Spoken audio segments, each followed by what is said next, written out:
Chapter 451. All right. We'll wait for him, then. Benjamin's heart was racing as he stared at the door. My son is right behind that door.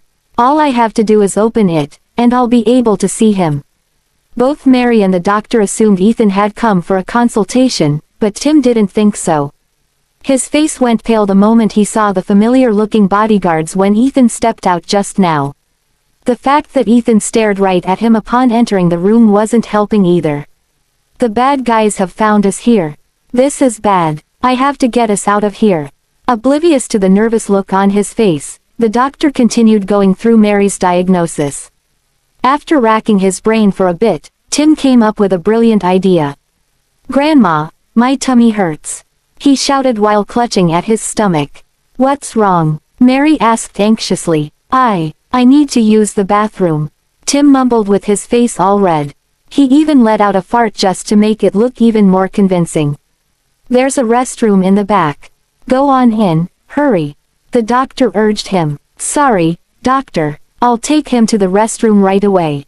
Feeling worried about the boy's well-being, Mary decided to accompany him to the restroom. "The bad guys are here, Grandma. We should hide and wait till they're gone before returning to the doctor," Tim whispered into her ear the moment they went to the back. "Huh, they're here. How do you know that?" Mary grew anxious as well. "The man that came in earlier is one of the bad guys. He's here to capture us," Tim explained. "Oh, my, then, we should." Mary was panicking so much that she didn't know where to go. "Don't worry, Grandma, I'll get us out of here. Let's exit from this side." Tim then observed their surroundings and led Mary out of there without being seen by Benjamin's men. Unfortunately for them, he had no idea that the surveillance cameras caught them both on tape. After waiting for a while, Benjamin motioned at Ethan to check on them again. "The doctor is probably still going through the old lady's medical report, Mr. Graham." Still feeling uneasy, Benjamin ordered, "Get in there and keep watch over him. They must have noticed us if they managed to slip out of town undetected. It's possible for them to go into hiding again now that they know we've found them." Ethan did as told and entered the consultation room, only to panic when he saw no sign of Mary and Tim. "Doctor, where did the old lady and child go?" he asked anxiously. The doctor paused for a moment before pointing behind him as he replied, "The boy had a stomachache, so I let them use the restroom in the back." The look on Ethan's face changed instantly upon hearing that. "Oh, no, please don't tell me they've escaped again." Benjamin came rushing into the consultation room the moment he heard Ethan yell in surprise. "What, did that boy get away again?" he thought to himself with a frown when he saw Ethan running toward the other side. "Are you here for a consultation, sir?" the doctor asked when he saw Benjamin barging in. Benjamin glanced at the doctor in response, and his gaze fell upon the medical report on the desk. "What disease does the old lady have?" he asked solemnly. "How are you related to the old lady?" the doctor asked as he couldn't afford to reveal his patient's private information. "That boy is my son," Benjamin replied impatiently. The doctor froze briefly in shock upon hearing that. However, upon taking a closer look at Benjamin's face, he realized how similar the two of them looked. Thinking that the old woman was Benjamin's mother, the doctor felt angry when he recalled how pitiful Mary and Tim were. "Oh, I've seen way too many people like him. They only focus on their career and end up neglecting their family. Your mother's condition is rather complicated and serious. I'm afraid she won't be getting better anytime soon." Benjamin furrowed his brows. "What's her condition?" The doctor tapped on the table and motioned for Benjamin to sit down. Benjamin hesitated for a moment, but pulled up a chair and sat down anyway. The doctor then handed him the medical report and said, "Take a look at it yourself." Benjamin picked up the medical report and looked straight at the last section. Chapter 452. Benjamin furrowed his brows upon hearing that. "Give all of her medical reports to me." The doctor was taken aback. After coming to his sense, he said, "Here's her medical report for today. Anyway, it's her first time seeing me. As for detailed diagnosis, I have to run other tests." Much to the doctor's surprise, Benjamin grabbed the medical report before he could finish his words. "Hey, what's going on? Why are you leaving?" I haven't finished. Do you want to get her treated? I'll transfer her to another hospital. With that, Benjamin left to look for his son. He quickly called Ethan to ask about his son's whereabouts. Have you found him? Benjamin grew increasingly restless. How did he run away when we almost found him? Not yet. We found him. He is in the restroom on the east side of the 4th floor. Ethan reported to Benjamin once he located Tim and Mary. As such, Benjamin ran upstairs once he heard it. When the bodyguards rushed into the restroom, Tim thought they wanted to capture Mary and him. As such, Tim stood in front of Mary to ward them off. Don't come any closer, or else I'll have the police arrest you all. Tim glared at the bodyguards, exuding a strong aura. Deep down, Tim knew that he couldn't call the police because he didn't have a cell phone. Who are you? Mary nervously put her hand on Tim's shoulder. She was worried that they would take Tim away to settle the debt. Don't be afraid, we're not bad guys. One of the bodyguards quickly explained to allay their fears. However, Tim frowned and continued to stare at them doubtfully. Do you think you can con us into going with you? As the bodyguards were lost for words, they heard swift footsteps approaching from behind. Benjamin and Ethan arrived at the same time. When Benjamin entered the ladies' room and saw Tim, his heart pounded. Thinking that the two men were the bodyguards, bosses, Tim and Mary felt even more terrified. Since Raphael owes you the money, please look for him. We don't have any money. It has nothing to do with us. Moreover, you'll be committing a crime if you capture us. Tim kept an uptight expression as he shouted. Once Ethan saw Tim, he got emotional, and his eyes turned bloodshot. Sir, please don't misunderstand us. We are not bad guys. He is your. However, Benjamin gestured for Ethan to keep it a secret right before Ethan wanted to reveal to Tim that Benjamin was his father. As Benjamin got closer to Tim slowly, Tim's expression turned pale. Tim and Mary took a few steps back until they backed themselves into the wall. Don't come any closer. Also, don't you think about capturing him. Just come at me. Mary pulled Tim back to protect him. Benjamin's eyes flickered when he glanced at Mary, who was protecting Tim. Ahem, ahem. Mary suddenly began to cough intensely. It was as if she was going to cough her lungs out. Grandma, are you all right? Tim supported Mary while gently patting her back. At that moment, worries were written all over his face. After scanning Tim, Benjamin realized that he looked skinny and dark. Nonetheless, Benjamin felt relieved because he seemed to be healthy. In addition, Tim's beautiful facial features were similar to Benjamin's. Since Mary couldn't stop coughing, Benjamin instructed Ethan, go and get some water. Yes, sir. Soon, Ethan came back with a bottle of water. Benjamin quickly opened the bottle and handed it over to Mary. Please drink some water. However, Tim was still keeping his guard up. He slapped away the bottle in Benjamin's hand and said defiantly, there's no need to fake kindness. With that, Tim shot a nasty glare at Benjamin. Humph. I won't be afraid even though you've outnumbered us. Then, Tim took out an empty bottle from his bag and filled it up with tap water for Mary. In the meantime, Benjamin's face fell when he saw that Tim didn't trust him. Ethan's eyes darted from Benjamin and the bodyguards behind him. After gesturing at the bodyguards to take off their shades, Ethan came up to Benjamin and whispered, Mr. Graham, I think you should take off your shades. Benjamin came to his senses and wanted to take off his shades. Suddenly, Mary coughed up a mouthful of blood. Chapter 453. Grandma, Tim wailed. As Mary went weak at the knees, Tim wasn't strong enough to support her. Right before Mary fell onto the floor, Benjamin rushed forward to help her up. Mr. Graham, allow me. When Ethan wanted to help Benjamin, Tim warned, don't you touch my grandma. Tim got nervous, for he thought they wanted to take Mary away. Sir, we only wish to lend you a hand. We're not bad guys, Ethan explained. Since Mary's health condition got worse, Ethan immediately carried her out of the restroom to the emergency room. Grandma, the misty-eyed Tim chased after Ethan and begged, my grandma is sick. Please don't capture her. You can take me instead. No one wants to capture any of you. Benjamin chased after Tim and carried him. Then, he left the restroom with Ethan. Worrying about Mary, Tim struggled violently and resisted by kicking. Since Tim was strong, Benjamin almost couldn't carry him steadily. Hence, Benjamin had to clamp Tim's legs to stop him from resisting. "We're not capturing you. Ethan is bringing your grandma to the emergency room." Tim was stunned for a while. His eyes darted from Benjamin to Mary, for he was worried that Mary would disappear the next moment. "My grandma is sick." Sensing Tim's worry and fear, Benjamin felt sorry and comforted. "Don't worry. She will be all right." Meanwhile, Tim felt a strange peaceful sensation upon hearing Benjamin's words. Tim wiped the tears away from his face and glanced at Benjamin. Is it true that he's not a bad guy?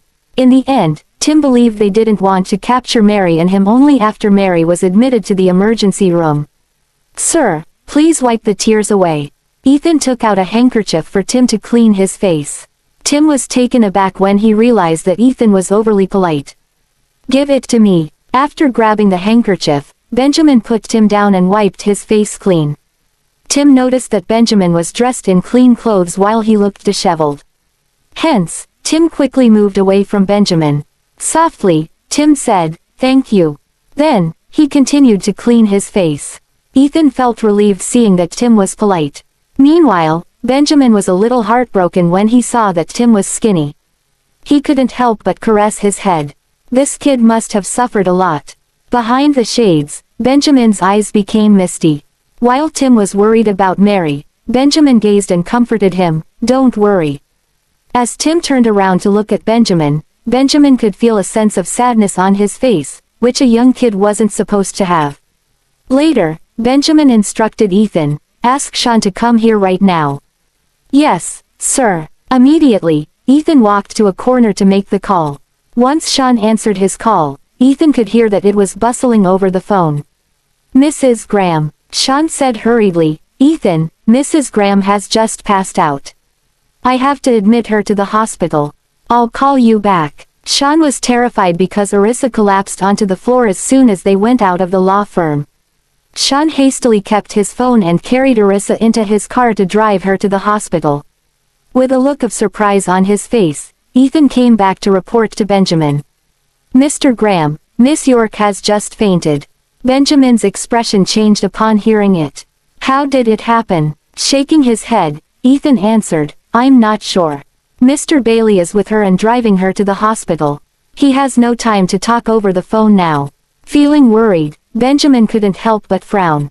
The doctor has told Arissa that she has to refrain from getting too emotional. Did she faint because of the kid?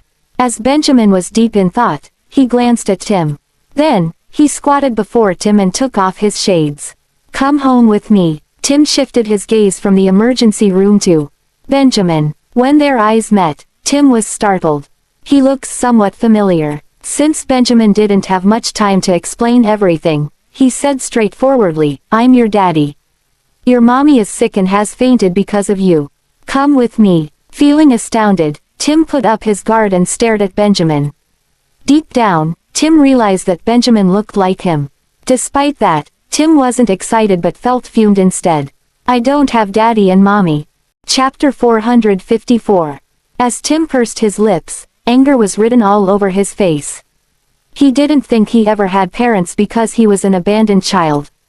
Benjamin froze in shock and felt a pang of guilt when he sensed Tim's sorrow and anger. More surprisingly, Tim seemed to know that he wasn't blood related to Mary. Mr. Graham. In the meantime, Ethan was worried about Benjamin because he hadn't gotten any sleep as he had been out looking for Tim the whole night. Furthermore, Ethan understood that Benjamin would be hurt after hearing such a comment from his biological son.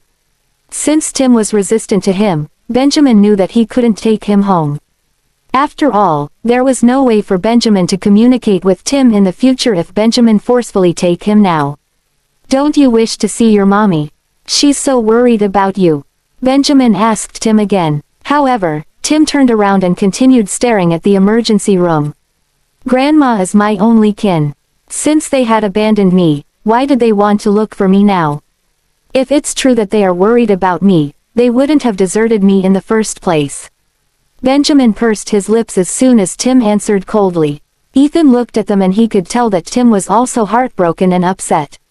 "Mr. Graham, I think he doesn't know the reason. Please take it easy and explain what happened." Ethan believed there was some misunderstanding that made Tim refuse to accept Benjamin.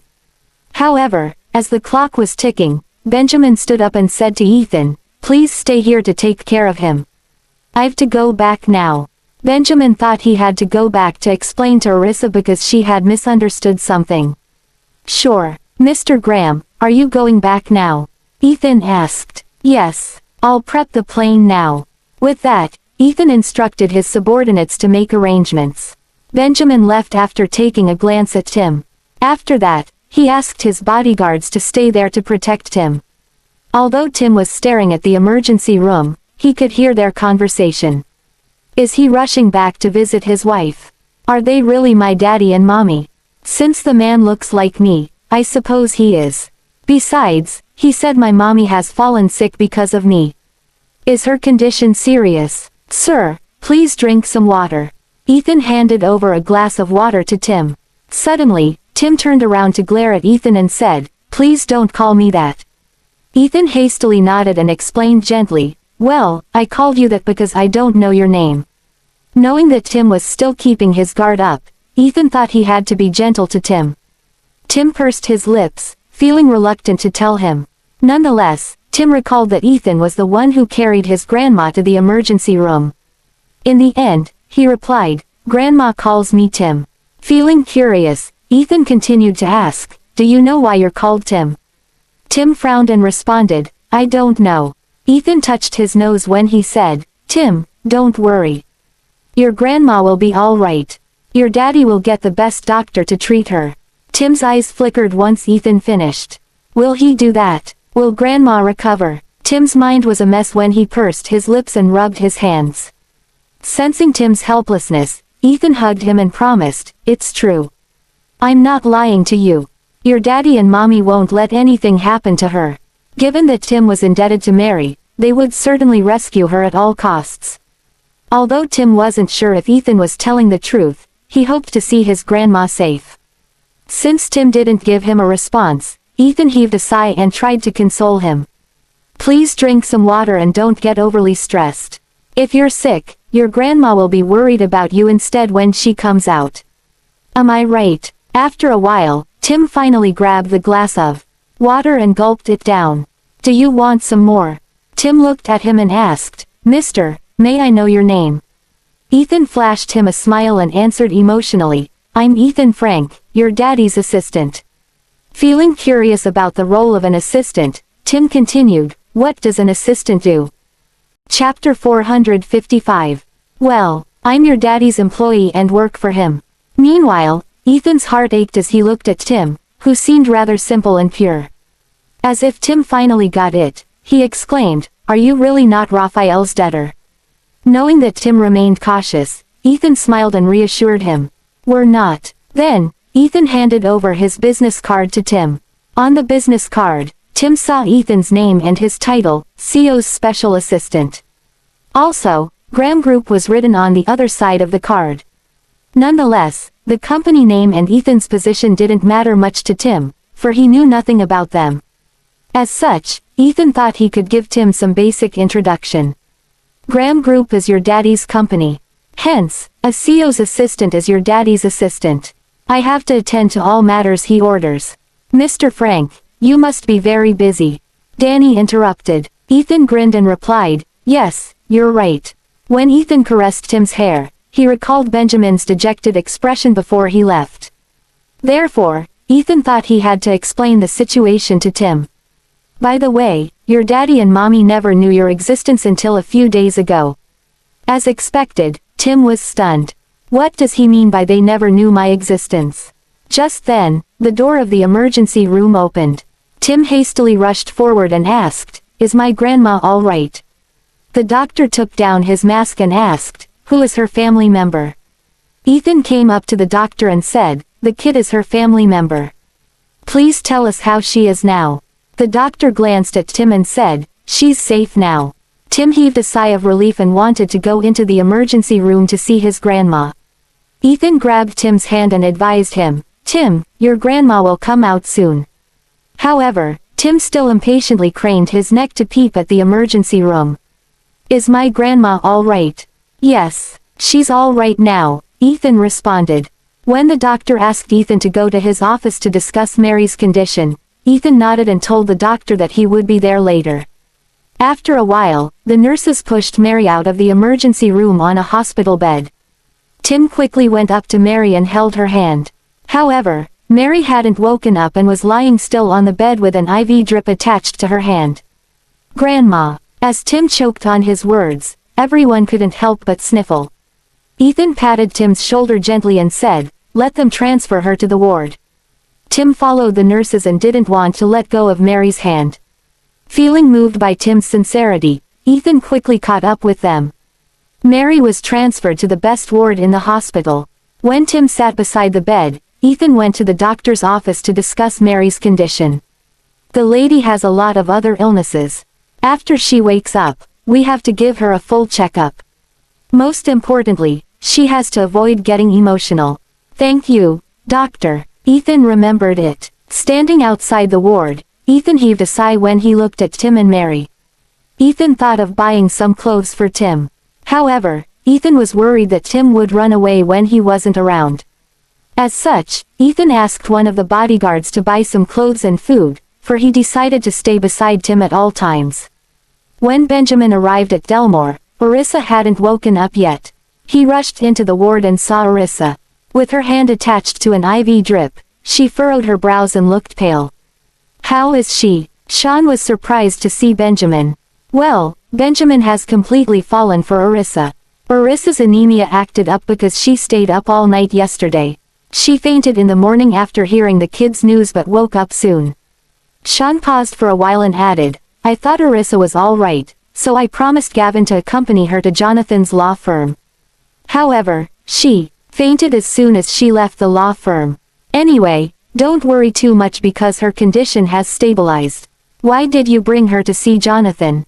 Sitting beside the bed, Benjamin cautiously held Orissa's hand and gently caressed the back of her hand. "Why did she stay up all night?" After fixating his gaze upon them for a while, Sean explained, "Orissa hopes to get Donna sentenced to death to avenge her child." Benjamin lowered his gaze and looked at Orissa, who was in a deep slumber. "Orissa has become skinnier and looks really pale. Why didn't she heed my advice? The child isn't dead." Initially, Sean didn't get him, but then he stared at Benjamin in shock after a while. Chapter 456. "What did you say, Benjamin?" Benjamin turned around and shot him a glare. "Can you not be so loud? You're a doctor, for Christ's sake." Hearing his complaint, Sean's lips twitched as he replied, "Well, I got all excited. Did you say the child is fine?"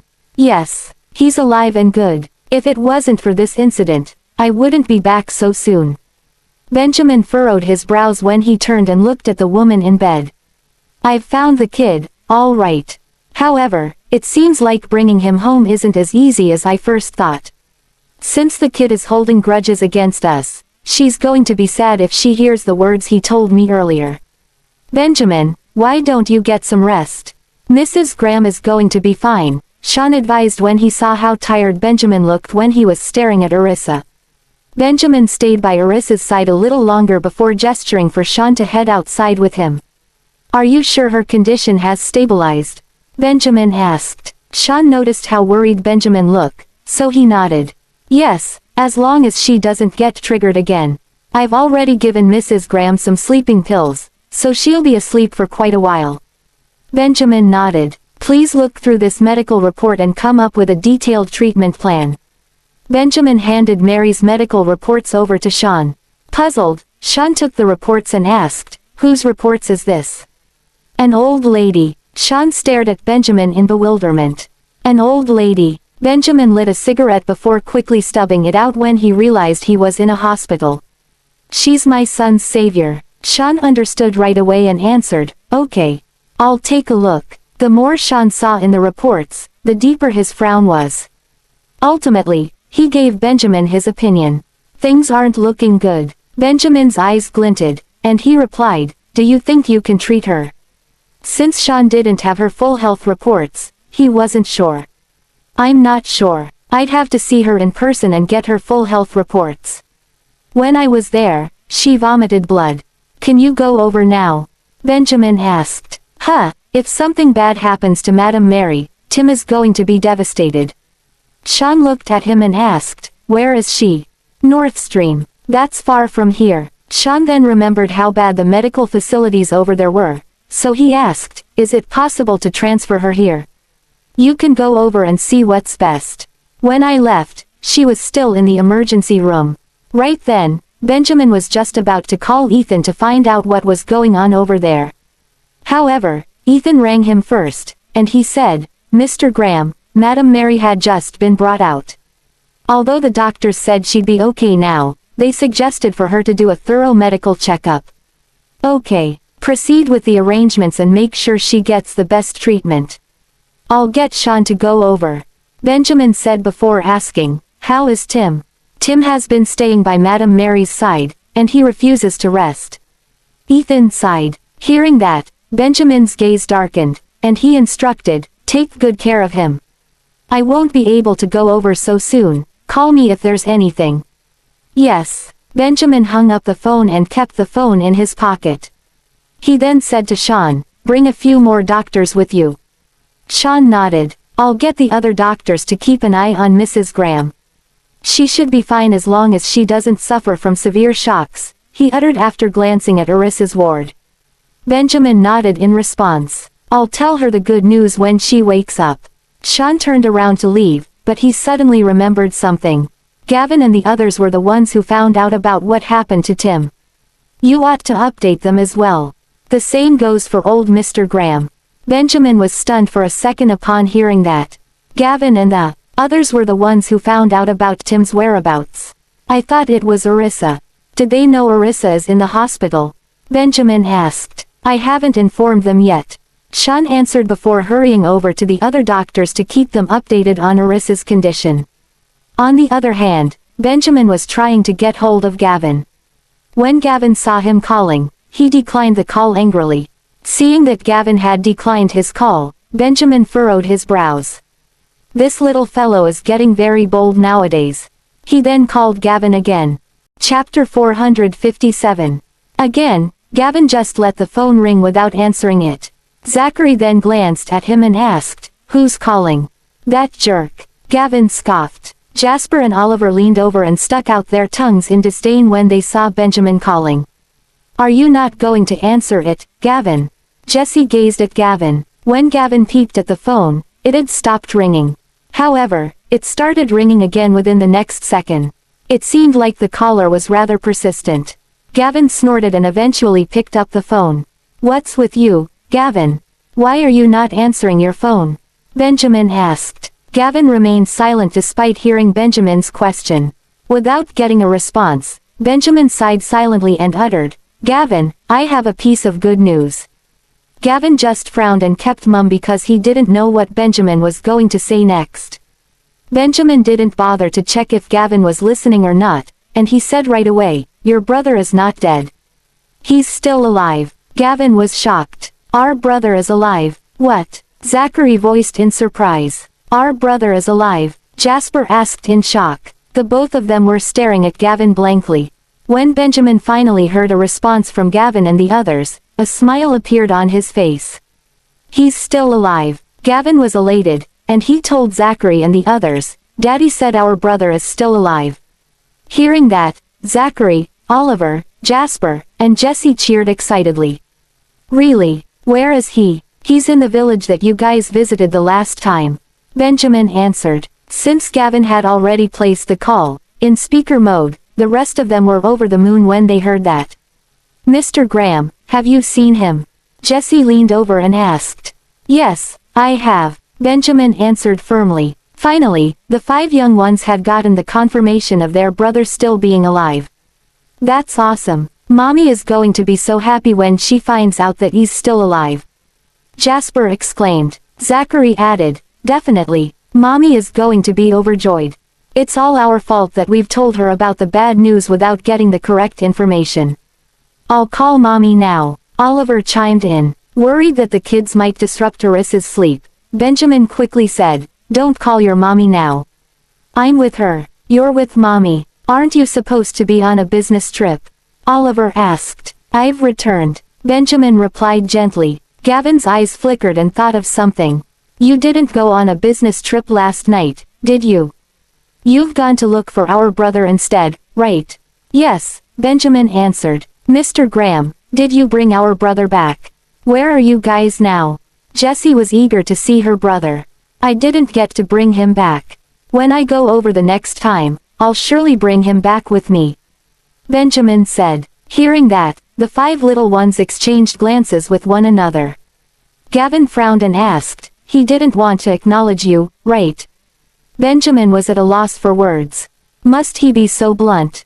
It must be because you were too stern. I bet you've scared him. Jasper chimed in. Mr. Graham, our brother is in that village, right? What's his name? Zachary asked. Yes, he is. I think it's Tim. Benjamin had already heard a thing or two from the village chief and found out that was how they addressed him. We'll go there and see him, then. Zachary suggested and looked at his siblings. Gavin nodded. We'll go and look for him. Zachary nodded firmly in response. Right then, Jessie and Jasper also said, count me in. Benjamin wanted to stop them, but he hesitated. Perhaps it's a good idea to let the siblings meet each other. Sure, you guys can follow Mr. Bailey if you want to go over. Once you guys have arrived, look for Ethan if you need anything. He's with him. When you guys see Tim, mind your words, okay? Don't get him agitated. In fact, just play with him and don't talk too much. Benjamin urged. Why is Mr. Bailey going there? Gavin was puzzled. Isn't he a doctor? Why does he need to go there? Chapter 458. Your brother's savior has fallen sick, so I've gotten him to go over and take a look. Benjamin told them the truth. What? The kids gasped and got worried. Is the sickness serious? It seems quite serious. You guys go over and keep Tim company, okay? Benjamin knitted his brows after he said that. I've got to give that kid a new name. The name he has now doesn't suit him at all. Got it. We'll do what you've failed to do. Zachary patted his own chest and promised. At the same time, the other kids all nodded in agreement. We'll bring our brother back. Be careful, Benjamin urged before hanging up the phone. He then went to look for Sean, who was updating his colleagues on Marissa's condition. What is it? Sean uttered. Gavin and the others are going with you. Please bring them along before you head over. Benjamin then gave some instructions to Sean. Sure, I'll look after them. You just stay here and take care of Mrs. Graham. After Sean was done telling his colleagues what to do, he rushed to Yaleview to fetch the kids before heading toward North Stream. While Benjamin was keeping Marissa company at the hospital, he was still paying attention to what was going on with Tim. Meanwhile, Ethan had gotten words from Benjamin saying that Sean would be arriving alongside Gavin and the others. Initially, he wanted to tell Tim about it, but he changed his mind when he saw how concerned Tim was with Mary. Maybe I should only introduce Gavin and the others to him when they arrive. There's a possibility whereby an introduction isn't necessary. I think he'll know who the kids are when he sees them. Moments later, the bodyguard returned with new clothes and food. Ethan brought the stuff into the ward and said, Tim, go take a shower and eat something, okay? Tim looked at him and answered, I'm not hungry. It's already noon. Ethan checked the time and urged him softly, you still have to eat even though you're not hungry. Otherwise, your grandma is going to feel sad when she wakes up to find you starving yourself. Tim bit his lips and decided not to eat anything. Just then, his stomach started to rumble, and his swarthy face reddened in embarrassment. Luckily for him, it wasn't as apparent because he was rather tanned. Instead of making fun of him, Ethan coaxed, there's a restroom there. Go take a shower and get changed, okay? Once you're done, you can have your lunch. I'll stay here and look after your grandma. She's going to be fine. Tim nodded. All right. Thank you, Mr. Frank. You're welcome. Ethan patted his head fondly and passed him a bag of new clothes. You'll find a set of clean clothes inside. Slightly embarrassed, Tim felt shy to take the bag of clothes. Ethan then brought him to the restroom and taught him how to turn on the faucet. He placed the bag of clothes inside and left after saying, go ahead, okay. Don't hesitate to call out for me if you need anything. Okay. Tim nodded. Ethan shut the door after that. Tim couldn't help but feel a little reticent when he saw the state of the restroom. After all, he'd never seen such luxury in his life. He was so reserved that he didn't even dare to use the toiletries in there. All he did was turn on the faucet the way Ethan taught him and took a shower without using the shampoo or shower gel provided. When Tim was done showering, he took the clothes out of the bag, and he knew they were expensive just by touching them. These look expensive. Should I just wear my clothes from before? But they're wet. Ultimately, Tim sighed and put on the set of new clothes. However, he only got out of the restroom after he was done washing the clothes he wore previously. Ethan's eyes brightened up when he saw Tim. It looks like it does matter what one wears. Indeed, the elegance and sophistication Tim was born with became more apparent after he changed into those new clothes. Tim wasn't used to it because he'd only worn hand-me-down prior to that. In fact, he could only afford to buy new clothes once a year. "Mr. Frank, I'll return these and change into my own clothes once they've dried up." Ethan's heart ached a little when he heard that. Chapter 459. That's all right. I bought them for you. Ethan tousled his hair. "My grandma says we shouldn't take things from others. I have to return them to you." Tim was adamant. Ethan adjusted his glasses and held Tim's hand to bring him toward the coffee table. "Even if you were to return them to me, I can't possibly fit in them." Ethan carried him and sat on the couch before unpacking the food. "Mr. Frank, you can return them to the shop, no?" Ethan was starting to notice how stubborn Tim could be, so he explained, "I'm afraid they won't allow that." Hearing that, Tim lowered his head and bit his lips before making a tough decision. "Okay, then, how much do they cost?" "I'll pay you." Ethan was rendered speechless. Why is this kid so stubborn? "Just treat them as a gift from me, okay?" Ethan asked. Tim glanced at him and shook his head in response. "I can't accept rewards that I haven't worked for." "Well, I like you because I find you cute. Why can't I give you a gift?" Ethan tried to convince Tim. Refusing to give in, Tim shook his head. "No, I can't accept gifts for no reason."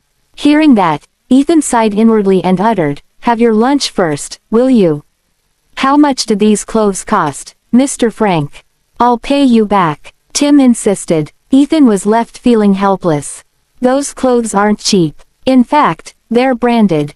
If I tell him the prices, I'll only burden him."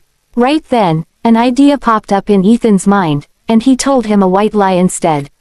100. Tim frowned when he heard that. Although he felt that the price was high, he whipped out some cash to pay Ethan.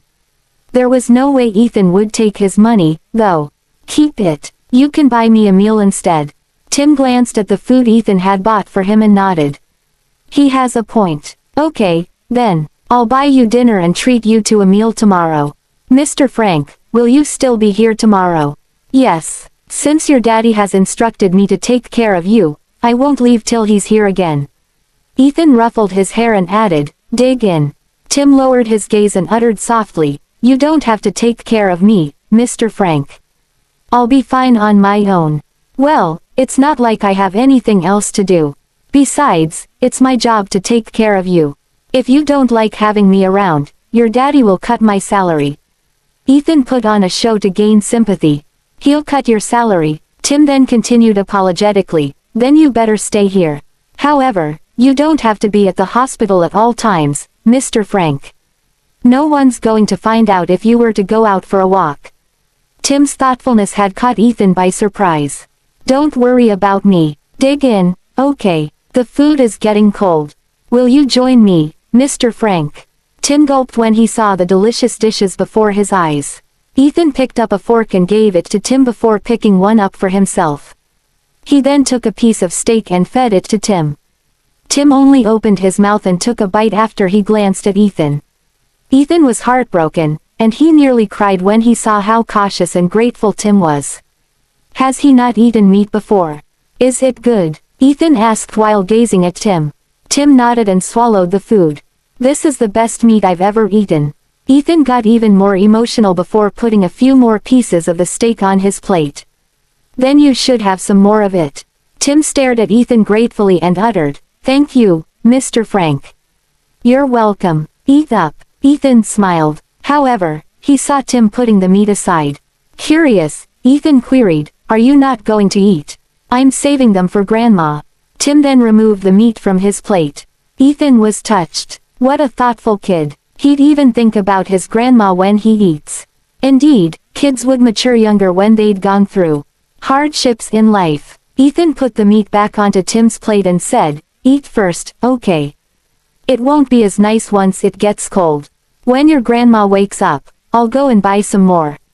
Chapter 460. Tim looked at him and stopped him. "You shouldn't spend so much money on us, Mr. Frank. It's all right, as long as you guys are happy." Ethan had to convince Tim so that he would continue eating. Although the dishes were all common and simple dishes, they were all delicacies in the eyes of a kid from a poor family. When Ethan saw the shrimps, he asked, "Have you eaten shrimps before?" Tim's eyes lit up, and he nodded. "I have. However, the ones I've eaten before were way smaller than these. I usually catch them in the streams."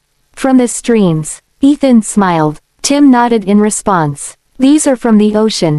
Ethan peeled one and gave it to Tim. "You aren't allergic to shrimps, are you?" Tim looked at him and shook his head. "No." Ethan heaved a breath of relief and continued peeling shrimps for Tim. Ethan only had some food and left the rest to Tim.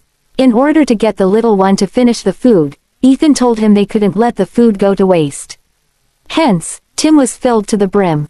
Seeing that Mary hadn't woken up yet, Tim frowned anxiously. "Mr. Frank, why is my grandma still not awake yet?" "It's still too soon. Do you see the IV drip there?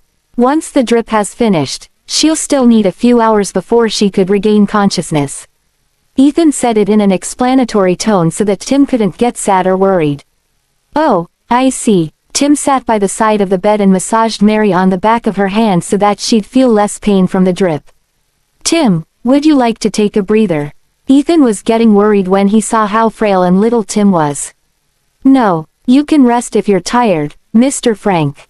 "I'm not tired at all," Tim answered and continued staying by Mary's side. Ethan let out a sigh and cleaned up the ward before heading outside to inform Benjamin that Tim had eaten. Upon receiving Ethan's report, Benjamin felt relieved. At least he's eating now. He then glanced at the woman in bed and went out to make a phone call. He rang Edwin and told him to make some oatmeal porridge before going back into the ward. Orissa woke up with a headache at around 2 in the afternoon. "Are you awake?" Benjamin asked. Orissa was stunned when she saw Benjamin there. "Why aren't you on your business trip?" "I've returned." Benjamin sized her up and noticed that she was still in a daze. He frowned and asked, "Do you want to continue sleeping?" Orissa stared at Benjamin and shook her head. She then took a glance at her surroundings and asked, "Is this the hospital?" "Yes." "You've fainted." Benjamin leaned forward to straighten her bed with the bed control. Orissa finally remembered what happened before she was sent to the hospital. "I was coming out of the lawyer's office, and everything went blank after that." She was already not in a mood when she just woke up, but it had worsened when she thought about her kids. Benjamin glanced at her before going to the restroom. He brought a wet towel out to help her wipe her face. Right then, Orissa perked up and said, "I'll do it myself." "Don't move," Benjamin ordered domineeringly before wiping her face gently. Seeing that, Orissa was touched, but her heart sank once again. The possibility that Benjamin might have been protecting Donna still bothered her. Benjamin furrowed his brows when he noticed her change of mood. "Orissa." Orissa raised her gaze toward him before looking away and coughed. Benjamin then sighed and poured her a glass of water. "Drink some water." Orissa felt a lot better after drinking the water. She got up and wanted to go to the restroom, but Benjamin stopped her.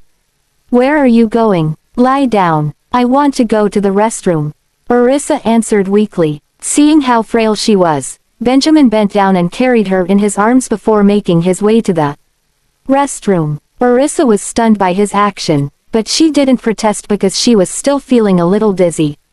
"Don't worry, the kid is fine." Benjamin threw her a glance. "I'm not used to seeing her so sick."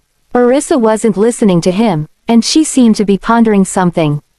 Seeing how irresponsive she was, Benjamin sounded more aggressive when he said, "Orissa." Orissa returned to her senses and stared blankly at him. Benjamin then put her down and pinned her against the wall before forcing a kiss on her.